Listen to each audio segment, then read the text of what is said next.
It is Thursday, and I just got through watching a deathmatch, and oh boy, Jericho and Gage, I will get to later, and I have another video explaining my hate for that. The elimination tag. We start with the elimination tag or fight for the falling. The entrances was great, with the Elite coming out as a Toon Squad from the original Space Jam movie, and the Dark Order Hangman Page coming out as a complete unit. Overall, I love the match as a whole. One of my favorite matches from AEW in quite a long time, honestly. I've really enjoyed it from start to finish. The elimination spots I really didn't pay attention to until the very end, with Hangman coming in a 3-on-1 situation with the Young Bucks and Kenny Omega. Able to last until at least Kenny Omega until he got hit with a one-wing angel. Dusty finish, of course. And I don't know where they're going to go with Kenny and Hangman at this point. I felt like this was the perfect opportunity to really have Hangman versus Kenny, but instead, I don't know what they're saving it for. For me, it's just a missed opportunity. But I really enjoyed the match from start to finish. I don't know who's going to win the title off of Kenny, or who's his next opponent's going to be. Maybe it might be a certain Christian Cage. Maybe, I don't know. I'll get to that later. Pac had a promo segment with Andrade and his crew, the Latin Takeover Posse. Yeah, it's a name in progress that I can't even think of at the top of my head. Phoenix and Penta were stuck at the airport, but Andrade had Death Triangles booked for a limo to arrive in style. It's really, really weird. Honestly, I don't understand how this rivalry is working. I don't understand how this rivalry is working. This AEW had a lot of confusion for me. Really. I don't know what to say. And Andrade needs a better mic piece. That is all I will say on that. Ricky Stark's celebration, I like the percussions and the drums. Felt like Mardi Gras because it was New Orleans. It was New Orleans-like, and Ricky Starks is from New Orleans. And he had a little bit of a promo to say. He was the glue and the anchor, but unfortunately Brian Cage wasn't playing his part, and he has no ounce of charisma. That's when Brian Cage came out and destroyed the band. And Ricky Starks ran away before Brian could get his hands on him. Alright segment, but the crowd enthusiasm was a little bit lackluster for me. Hiroshi Tanahashi cut a promo saying the IWGP US title has a charm to it, and he's next in line. Yes, please. FTR faced Pride and Powerful in the match. It was starting to get really good, and it was starting to heat up as time went by, but unfortunately, Cash Wheeler suffered that gruesome looking injury with his arm connecting to the steel post. It was bad. It was a gash. It was a really bad gash that he got. I saw how it looked. I really didn't pay attention to it until I looked back, and I just realized that there was a hole in his arm, and he literally just like his forearm, like right here, connected with the point of the post. It was really bad. So bad. And they had to call an audible, which was fine. It messed up the entire momentum of the match, and an audible was called to get the match to end quickly so Cash can get the right treatment that he desperately and properly needed. Get well soon, CW. Hope to see you back in the ring very soon. Hopefully it's not too serious. I hope to get some more updates. Britt Baker cut a promo saying he broke her wrist, but she's still the baddest bitch on the block, and she and Rebel continue to get hurt, but backup is coming her way, and as long as Britt is still the champion, jealousy follows, and people better be ready to suffocate. Oh boy. Rampage first dance at the United Center on Friday, August 20th. It's the same day as SummerSlam weekend, along with the same night as SmackDown. Oh boy, too much wrestling going on. Oh boy, too much wrestling. Why did AEW need to run a show on Friday at the same time as SmackDown? That's not good. And then Sting and Darby Allin had a promo segment saying that he'll be in Chicago. And there's a lot of men who claim to be the greatest, and the only place to prove it is in AEW, especially for those that are so-called the best in the world. Oh, CM Punk references are getting so subtle now. He definitely signed. We got the IWGP US title match between Hikuleo and Lance Archer. It was an M match for sure, but the scariest motherfucker on the ringside, Haku, oh boy. And Hikuleo is super tall. I mean, 6'8", 6'10", whatever you want to say. And he has awesome hair.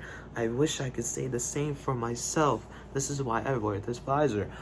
Lance Archer won with a superplex and blackout combination. Cody Rhodes was going to cut a promo, and then he got attacked by Malachi Black.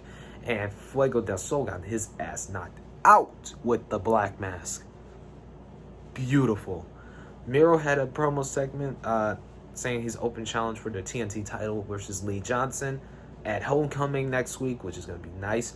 Got the 6-man tag. I will say this, I honestly miss Christian in WWE, but I love that he's wrestling again. I haven't seen him wrestle full since 7 years ago in 2014. Very, very awesome to see him wrestle the way that he does. Still to this day at very good pace. I just wish it was for WWE, but it's not, and I won't complain about it too long. I'm just glad that he's wrestling again, and it's in a good company. Luchasaurus really German suplexed 3 guys. And it was a match. That's all I'm going to say. Or a squash. Really doesn't matter. And I'm still not interested in the Blade. I feel like I'm going to have to make a video on that very soon. I hope not. I hope I don't have to make a video on why I'm not interested in the Blade and the Bunny. And Butcher. He's still in the company, I really don't care. Nick Gage had a promo before the Thunder Rosa Julia match. And from her time in NWA, Thunder Rosa was really good. I enjoyed her matches with Melina and Sienna. Definitely ones that I suggest people should watch. Because a lot of people don't pay attention to NWA. And NWA is actually pretty good. It's not that bad of a watch, honestly. Go ahead and take a look at it. It's really fun. And Rosa won. I guess she's the next in line for the title match against Britt Baker. Obviously continuing their fantastic rivalry. But since that match, AEW sort of took a downfall, a really bad downfall with their women's division again. And it's a shame because they got such talented women. They need more time on TV. And the lack of importance the lack of investment is due to the lack of importance on the women's division is so bad. It's like WWE Divas division level bad. Oh my God. Please don't. Please don't. Jon Moxley cut a promo saying he has some unfinished business in Japan and he wants Tanahashi, and he has some papers sent down to Japan for some reason, and it's nothing good on the other side of the forbidden door. And then we got the No Rules match. Ah, man. And MJF was on commentary. MJF is fucking amazing. He is the best heel in wrestling. Second best heel behind Roman Reigns. He is the second best heel in wrestling behind Roman Reigns. It's Roman, MJF, Jay White. Those 3. And yeah, if there's going to be a video that's going to be uploaded, that's probably up on the channel now, that explains my hate for death matches.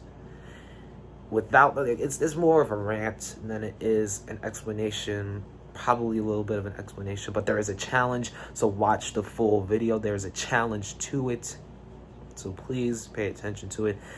I turned away from it in many ways. Glass, light tubes, pizza cutter to the head, Jericho bled, which was crazy. Oh man, it was so bad. It's just so crazy. I felt so squeamish throughout the entirety of the match, and I still feel squeamish even when talking about it because I can visualize it perfectly in my head. It is really crazy. Jericho won, thank God. And the labor 3, Jericho has to hit a move off the top rope in order to win, but he has to do it against Juventud Guerrera versus Chris Jericho. WCW vibes right there. Never watched WCW, but I know who Juventud is, especially when his time with the Mexicals with Super Crazy, for sure. The Juice is coming to AEW, and it should be a very, very fun watch. I will say this. I will say that for the most part. Overall, Oh man, overall, I know a lot of people enjoyed this episode of AEW. I didn't feel interested in the rest of the show after the opening match. I felt like the opening, the 8-man tag or the 10-man elimination, should have been the main event. If I'm being 100% honest, it was a mid-show, and the main event was, oh boy, the main event was crazy. The main event, I just could not. I just couldn't. I just really, oh man, it's so crazy. The main event really had me at a turn off and just felt emotionally and mentally drained at the end. Those kind of matches do not need to be on AEW on a weekly, bi-weekly, monthly. At least make it, like, I like that AEW is embracing it. They're not escaping away from it because they have guys that have competed in that, but it doesn't need to feature weekly, bi-weekly, or monthly. Be at least a 6 to 8 month kind of thing. Keep it down. At least keep the kids invested in this, because there are kids that do watch AEW. There are families that watch AEW. And if they tune into something like that, they're going to lose big interest in it. That's just me. It's 3 out of 5 for the episode. Elitely average. I felt like it was down from last week's episode of AEW. Just gonna record a little bit of an outro here after a little bit of an interruption. Let me know what you thought of Fight for the Fallen in the comments down below. Like, comment, subscribe. I left a little challenge on the last video.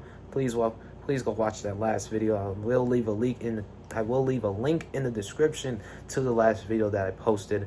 Deathmatch is not a kind of wrestling. That is what the title is. I'll leave a link to that in the description. And I left a little challenge. Like, comment, subscribe. I will see you all Friday for SmackDown review. Peace. And peace, love, and blessings, and get vaccinated. Please do. Rises in COVID cases are coming up. Please do get vaccinated. Protect us and protect yourselves from everyone, especially your loved ones. I will see you all soon.